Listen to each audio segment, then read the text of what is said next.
कांग्रेस और विपक्ष ने लोकसभा स्पीकर को हटाने के लिए नोटिस दे दिया है। राजनीति गर्मा गई है, लेकिन बड़ा सवाल यह है, क्या लोकसभा स्पीकर को इतनी आसानी से हटाया जा सकता है? आखिर संविधान इस बारे में क्या कहता है? चलिए सीधा संविधान की ओर चलते हैं।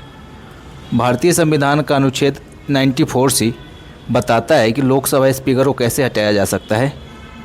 इसके लिए एक निश्चित प्रक्रिया का पालन करना अनिवार्य है। सबसे पहले स्पीकर को हटाने के लिए लोकसभा के किसी भी सदस्य को लिखित नोटिस देना होता है। यह नोटिस लोकसभा के महासचिव सेक्रेटरी जनरल को दिया जाता है। ध्यान रखिए, इस प्रस्ताव को सदन में लाने से पहले कम से कम 14 दिन पूर्व का नोटिस देना आवश्यक है। इन 14 दिनों के बाद यह प्रस्ताव सदन में चर्चा के लिए लाया जाता है।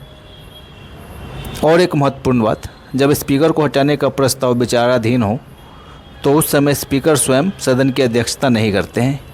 अब आती है वोटिंग। यह सबसे महत्वपूर्ण है। स्पीकर को हटाने के लिए प्रस्ताव को सदन के तत्कालीन कुल सदस्यों के बहुमत से पारित होना चाहिए। इसका अर्थ है केवल उपस्थित और मतदान करने वाले सदस्य नहीं, बल्कि कुल सदस्यों के बहुमत का समर्थन होना आवश्यक है। यदि बहुमत मिल जाता है तभी स्पीकर को उनके पद से हटाया जा सकता है। अब तक भारत के इतिहास में किसी भी लोकसभा स्पीकर को इस प्रक्रिया के माध्यम से सफलतापूर्वक नहीं हटाया गया है।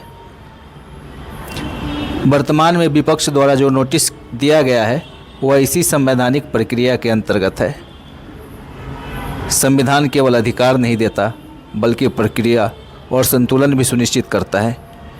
इसी तरह के महत्वपूर्ण संवैधानिक विषयों को सरल भाषा में समझने के लिए हमारे चैनल को फॉलो कीजिए।